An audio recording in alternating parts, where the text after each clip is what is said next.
no ar o programa TV Uniceub. Hoje a gente vai mostrar um pouco de esporte, sustentabilidade e arte. No estúdio, um bate-papo com a super especialista em economia criativa, Ana Carla Fonseca. A agência de notícias traz uma entrevista com quem faz a gente rir. E para encerrar, um passeio pela bizarra exposição do fotógrafo Roger Ballen, nos fazendo lembrar o quanto a arte é importante para nos fazer pensar sobre o mundo. O programa TV Uniceub está começando agora.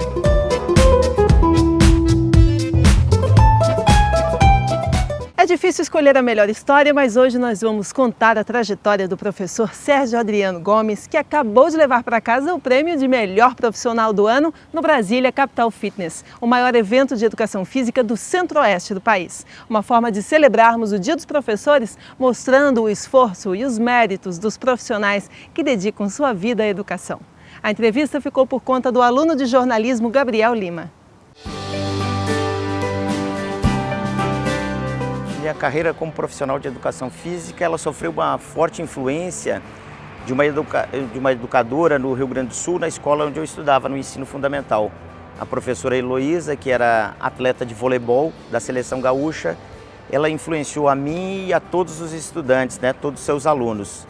E assim eu ingressei, né, na equipe do Esporte Clube Juventude, na categoria juvenil, como atleta de futebol de campo, e posteriormente eu fui para a modalidade futsal como atleta da extinta equipe da Associação Atlética Enxuta. E como que você começou a sua carreira como docente da educação física?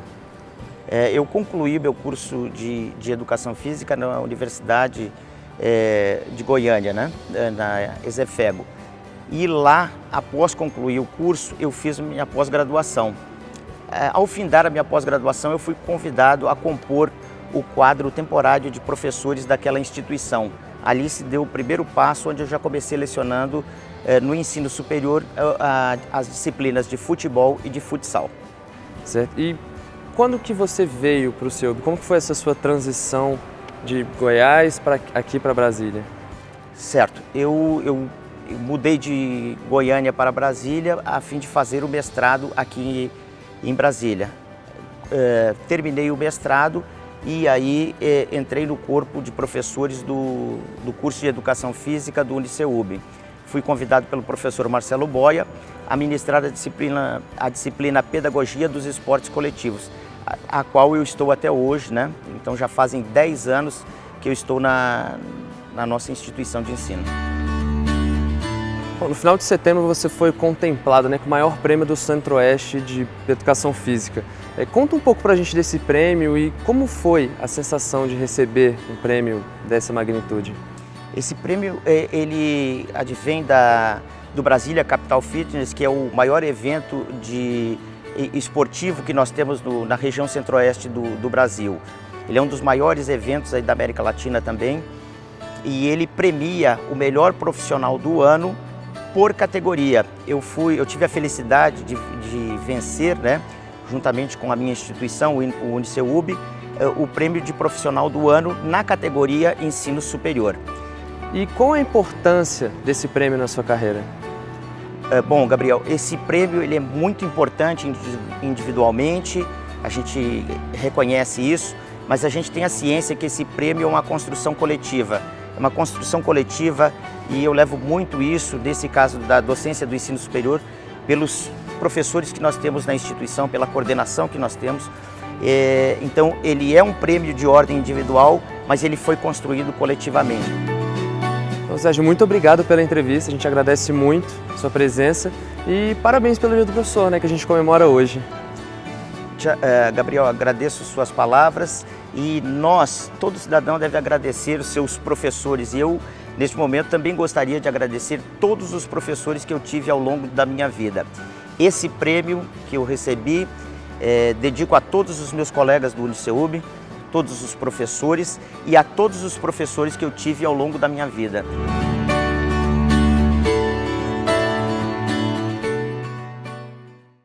Com vocês agora a Agência em Ação, uma produção dos alunos de jornalismo da Agência de Notícias.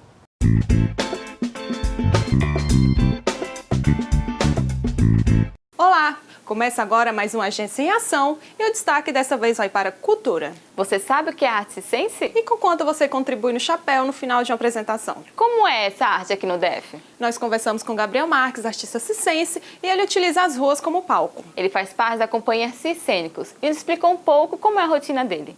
Confira um trecho.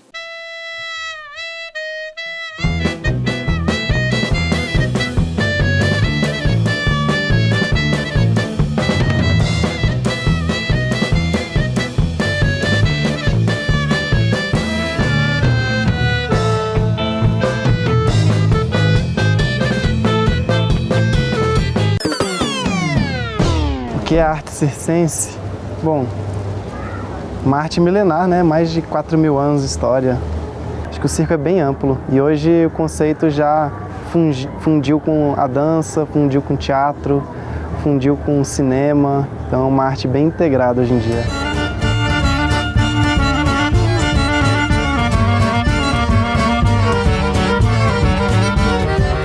Acho que o circo ele é importante em qualquer lugar do mundo. É uma arte que é muito acessível, é fácil das pessoas se identificarem, fácil das pessoas se entreterem, fácil das pessoas se divertirem. De uma maneira geral, a arte enfrenta uma dificuldade bem grande no Brasil. Assim, se não for uma coisa muito televisiva, novela, filme, muito do mainstream da televisão, eu acho que o artista, de um modo geral, enfrenta bastante dificuldades. Em Brasília não tem uma escola profissionalizante de circo, não tem um espaço focado no circo. Eu trabalho com um tipo de circo que é o circo de rua, espetáculo de rua, que é um pouco diferente. Então, para mim, o espaço eu consigo acessar mais fácil. Aqui em Brasília tem poucos lugares que a gente consegue apresentar na rua. Primeiro, pela região mesmo, o espaço físico, um espaço que tenha pessoas. Em Brasília tem muito isso da dispersão de pessoas. As pessoas não estão acostumadas a contribuir no chapéu, no final da apresentação, para o espetáculo. Quanto que você colabora no chapéu? As pessoas acham que elas pegam as moedinhas que sobram na carteira para fazer essa contribuição. No momento que você vê uma arte de rua e você colabora com moedinha, você está fazendo quase como uma esmola. É um preconceito contra... Você não está valorizando aquela arte, né? Primeiro, é muito divertido fazer aula de circo. Você aprende a superar seus limites corporais, aprende a fazer uma estrelinha, que às vezes é o sonho desde criança. Você está adulto e não sabe fazer uma estrelinha. Dentro do palhaço, da oficina de palhaço, você consegue se descobrir o seu ridículo, descobrir os seus pontos frágeis, abrir para as pessoas, fazendo as pessoas rirem. Tirando que as pessoas que estão atrás dessa atividade também são pessoas muito divertidas e você acaba criando um laço de amizade muito legal com essa galera que está se envolvendo com essa área.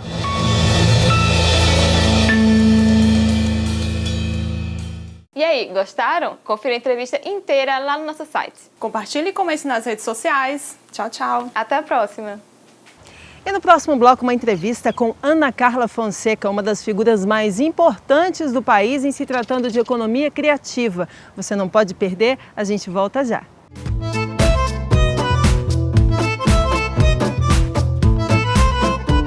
A economia criativa pode sim ser considerada o novo modelo econômico para esses novos tempos. Por uma questão de oportunidade e sustentabilidade, a gente precisa se reinventar. Este é o assunto de hoje no Estúdio UniCeub.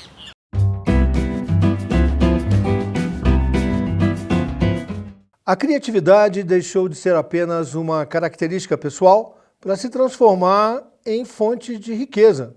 Um levantamento promovido pela Federação das Indústrias do Estado do Rio de Janeiro concluiu que os negócios relacionados à criatividade geraram para o país recursos da ordem de 155 bilhões de reais. Mas é preciso incentivo e oportunidade para que essa economia criativa cresça e traga benefícios para a sociedade como um todo. Por isso convidamos a professora Ana Carla Fonseca, doutora em urbanismo e considerada uma das maiores especialistas em economia criativa do mundo, para entendermos de que maneira a criatividade pode ajudar o país a superar esse difícil momento de nossa economia. Professora, obrigado por sua presença, é um prazer tê-la conosco. Professora, a maioria das pessoas acha que não é criativa, né? E não tem essa perspectiva de que todos nós somos, na verdade, criativos. Agora, na verdade, como é que a gente pode aplicar esse conceito de que todos somos criativos e que isso pode ter um impacto na economia? Então, acho que a gente primeiro tem que pensar naquilo que a gente gosta de fazer. E isso é importante porque muitas vezes a gente acha que o que é gostoso de fazer não é necessariamente trabalho. O trabalho tem que ser aquela coisa chata, né? Aquela cor velha. Nossa, tudo que eu não gostaria de fazer, mas que eu sou obrigada a para poder fazer aquilo que eu curto. O que, na verdade, eu gosto de fazer, muitas vezes pode se desdobrar em algum empreendimento, em algum negócio, em alguma oportunidade de negócio. Então, se eu gosto de fazer uma coisa, eu vou me capacitar melhor, eu vou começar a discutir com as outras pessoas, eu já começo a agregar diferenciais e inovação naquilo que eu tenho como ideia. E isso é um bom ponto de partida. O governo do Distrito Federal tem um programa chamado Território Criativo, que você é uma das curadoras, né? Como é que funciona esse programa? Então, esse programa é muito bem-vindo. Para você ter uma ideia, a gente já trabalhou com 30 países, mais de 180 cidades.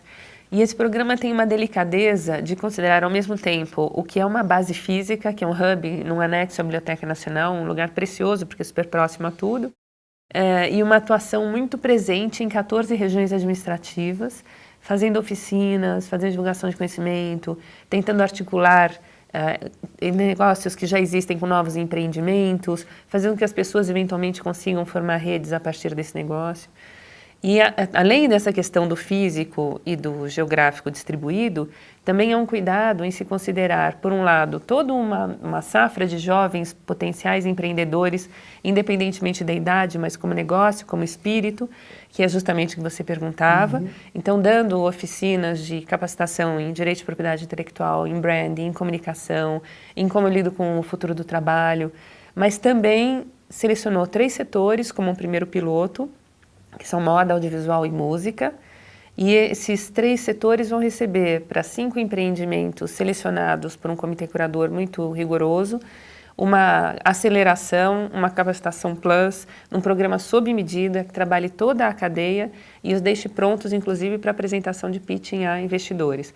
Então, tem esse cuidado e essa delicadeza de considerar o setorial e uma base de empreendedorismo físico na Biblioteca Nacional e uma presença capilar nos territórios. Como é que as pessoas podem participar, então? Quem tem um interesse, quem tem uma motivação, que já é um empreendedor, como é que ele faz para participar, então, desse projeto do programa do Território Criativo?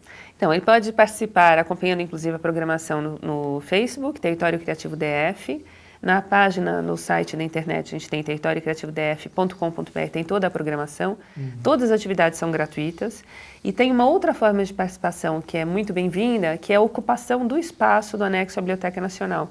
Porque a intenção da Secretaria de Cultura é justamente fazer com que a população decida o que é mais relevante do ponto de vista das indústrias criativas naquele espaço.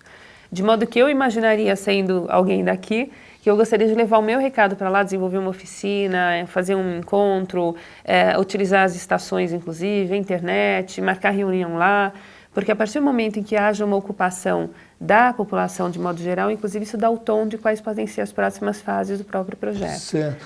E é interessante porque a economia aqui no Distrito Federal, ela é muito peculiar, né? Ela é bem diferente da economia, do mercado de trabalho, enfim, em outros lugares do país, né? Então, acho que esse é um projeto que vem ajudar, correto? O muito bonito também da economia aqui no DF, e a gente vai descobrindo muito disso também quando vai conversando com as pessoas, além dos dados duros, é que além de claramente ser uma economia muito pautada por serviços, são serviços de grande valor agregado. Quando a gente fala, por exemplo, de agricultura e a produtividade aqui é incrível, eu só talvez não tenha essa imagem no resto do Brasil porque o território é pequeno, mas quando a gente pega a área de plantio é impressionante. Trabalho com orgânicos, com resgate de espécies que eventualmente hoje não têm presença no mercado. Da agricultura à indústria, aos serviços, essa agregação de valor que é dada pela economia criativa é uma pauta muito presente na economia do território. Então, a gente está apostando muito que daqui realmente vão surgir empreendedores que, a partir do momento que percebam que o que eles estão fazendo pode ter um novo reconhecimento no mercado, porque é o que eles gostam de fazer, eles são capacitados e agora eles têm as possibilidades de chegar ao mercado, pode ser um piloto, inclusive, para o resto do Brasil. A gente está acreditando muito nisso. Qual é a expectativa que vocês têm de participação? Vocês acham que Como é que vai ser a adesão das pessoas? Vocês trabalham com algum número, alguma projeção? Então, a gente tem algumas fases do projeto. A primeira delas foi uma sensibilização para lideranças nas 14 regiões administrativas pelas quais a gente passou. E a gente teve uma excelente adesão, assim, às vezes a gente não tinha espaço na sala, que foi ótimo. E graças, inclusive, a essa articulação, agora quando nós estamos já fazendo as inscrições para a fase de oficina de 3 dias, em que a gente vai ter modelagem de negócios, depois validação de negócios, a gente, em princípio, teria 210 empreendedores sendo capacitados e a gente está com praticamente o dobro de pessoas inscritas, o que é ótimo, né? Porque daí a gente consegue ter mais gente. É um problema bom. É um excelente problema, que venham outros assim. Você podia, então, por gentileza, repetir o endereço da página no Facebook, onde as pessoas podem buscar as informações? Claro, é territoriocriativodf.com.br e a página Facebook é Território Criativo DF. Olha, eu queria agradecer muito a sua presença, dizer que foi um prazer tê-la conosco. Isso é um assunto que interessa, né? Já que a gente vive num momento difícil da nossa economia. Sem dúvida. E parabéns pelo projeto e vamos ajudar no que for possível. Por favor, obrigada pelo convite. Aqui termina a edição do Estúdio Uniceub deste domingo. Entre na nossa página, nos envie uma mensagem dizendo que assunto ou pessoa você gostaria de ver aqui nos próximos programas. Até domingo que vem, às 10 da manhã, aqui na Band. Até lá. E a arte serve para quê? Em meio a polêmicas tão turbulentas sobre o seu papel, que tal uma visita a uma exposição também inquietante? Não saia daí, a gente volta já com as imagens do fotógrafo Roger Balen. A função da arte vai muito além de nos aproximar do belo. Na contemporaneidade, ela tem como uma de suas funções abalar nossas estruturas, nos tirar do lugar comum. E é isso que o fotógrafo Roger Balen faz como ninguém. O norte-americano foi morar na África do Sul entre os anos 80 e 90 e lá se identificou, entre outras coisas, com a estética do precário, mostrando a vida dura dos sul-africanos brancos em meio ao apartheid. O conteúdo de suas obras flerta com o aspecto de uma sociedade que se desintegra e também com reflexões psicológicas sobre uma realidade bastante caótica. Para esse passeio, convidamos a curadora da exposição, Daniela Gel, e a professora de psicologia, Valéria Mori. Uma reflexão que nos ajuda a entender também o nosso momento atual e a importância da arte para nos fazer pensar no mundo, dentro e fora de nós.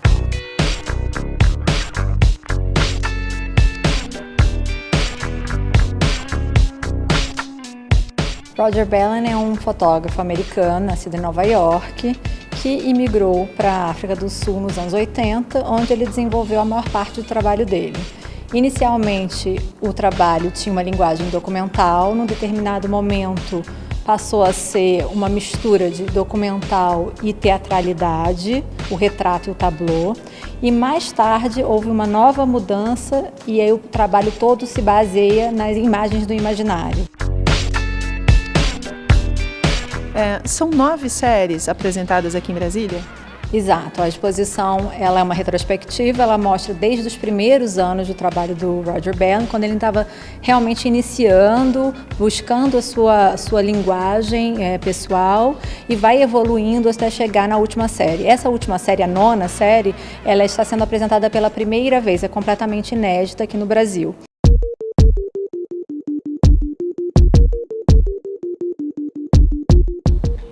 O artista tem 2 questões muito interessantes. Uma de começar pela fotografia e depois de alguns momentos na vida ele trabalhar com outras técnicas, como a pintura, ao mesmo tempo se manter absolutamente fiel à sua Rolleiflex, né? Sem manipulação tecnológica, não é isso? Isso, exato. Em relação à pintura, na verdade, nos anos 70, teve um pequeno momento que o Roger começou a pintar. Ele tentou experimentar um pouco a fotografia, ou com a pintura, desculpa, mas não funcionou. Então ele abandonou a pintura, mas sempre foi uma mídia de grande interesse dele. Em relação à tecnologia, ele realmente é avesso às imagens digitais, ele não trabalha dessa maneira, ela continua com a Rolleiflex, sendo que nessa última série, ele na verdade mescla formatos. Interessante a forma dele de usar o equipamento, porque é uma câmera de projeção da imagem, daquelas antigas em que a gente vê a imagem que está ali na frente refletida num espelho, e ele diz que encostava a câmera no estômago. Isso, é. Fala um pouquinho sobre isso, achei isso tão curioso. Não, na verdade, muitos fotógrafos que trabalham com aquele formato, eles têm esse hábito. A impressão que eu tive, no que eu pude pesquisar, é que a fotografia dele sai literalmente do estômago. É algo muito visceral, foi isso que ele quis dizer. Você acha que é isso mesmo? Eu não acho que necessariamente ele pensou nisso, não conscientemente, mas certamente você concorda plenamente. O trabalho dele é visceral e tem essa relação. Inclusive, eu estava comentando aqui que essa exposição é mais ou menos como se fosse um soco no estômago também, né? Como é que é esse passeio dele pela psicologia? Como é que ele relaciona os estudos da psicologia arquetípica com o trabalho fotográfico? Pois é, então esse trabalho que a gente está aqui na frente, ele é o exemplo mais evidente dessa relação, né? Quando ele vai substituir o corpo humano, a gente praticamente não vê mais o corpo humano, ele vai substituí-lo por imagens de pombos. O uso do pombo justamente representa um dos arquétipos junguianos, que representaria justamente a transcendência. Em que medida a psicologia e a arte estão juntas? Eu acho que a psicologia é um campo que não vem para definir o que é a arte ou para decifrar a arte, mas para reconhecer a arte como uma expressão dos processos da cultura, dos processos emocionais e simbólicos, que tem uma forma diversa de tomar forma em diferentes possibilidades de arte. Num primeiro momento, o que você enxerga dele? Eu enxergo uma pessoa extremamente sensível com o diferente, com aquilo que à primeira vista as pessoas não notam, e uma sensibilidade para o detalhe que me chamou muito a atenção.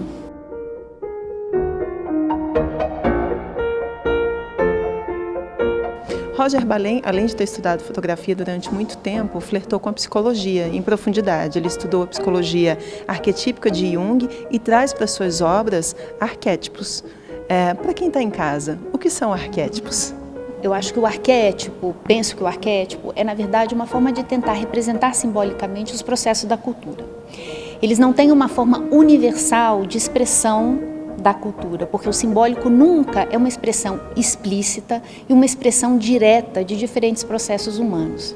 Mas ele possibilita uma forma de tangenciar, de subjetivar diferentes processos. Então, quando você me diz assim que a obra dele é uma obra que tenta trazer a questão dos arquétipos, eu começo a pensar como simbolicamente essa obra tenta expressar a diversidade do humano. Ele flerta com o surrealismo, com o grotesco, com o bizarro. As pessoas fazem uma associação muito direta entre arte e belo. No entanto, o trabalho do Ballen não é necessariamente belo.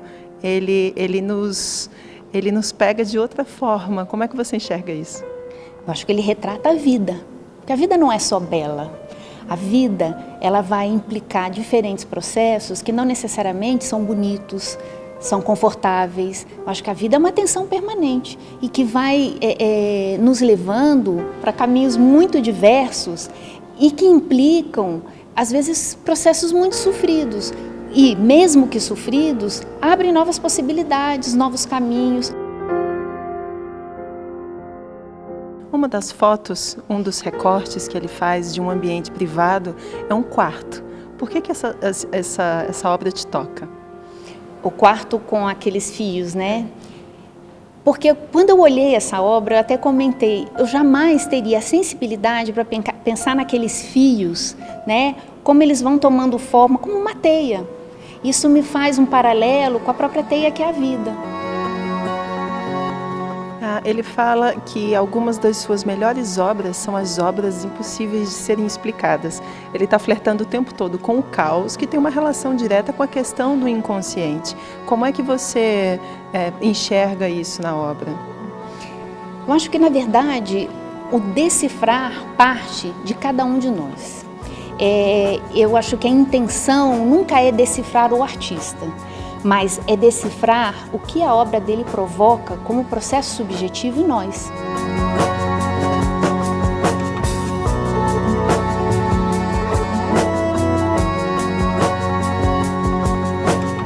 você acha que a gente sai da galeria, sai dessa exposição com essa impressão, como sendo a mais marcante, que Roger Ballen nos leva para além do óbvio? Ai, com certeza.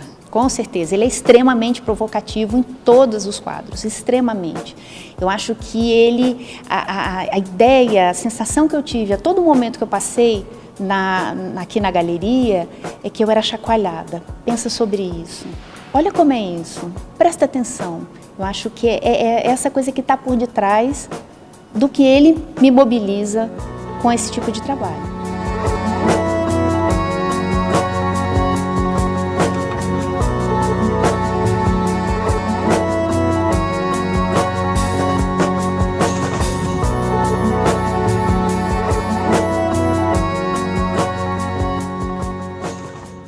A exposição do fotógrafo Roger Ballen fica no Conjunto Cultural da Caixa até o dia 17 de dezembro. Se você estiver sem programa nesse dia de domingo e quiser se experimentar num passeio como esse, aproveite a oportunidade. Na semana que vem a gente se encontra de novo aqui na Band. Até lá!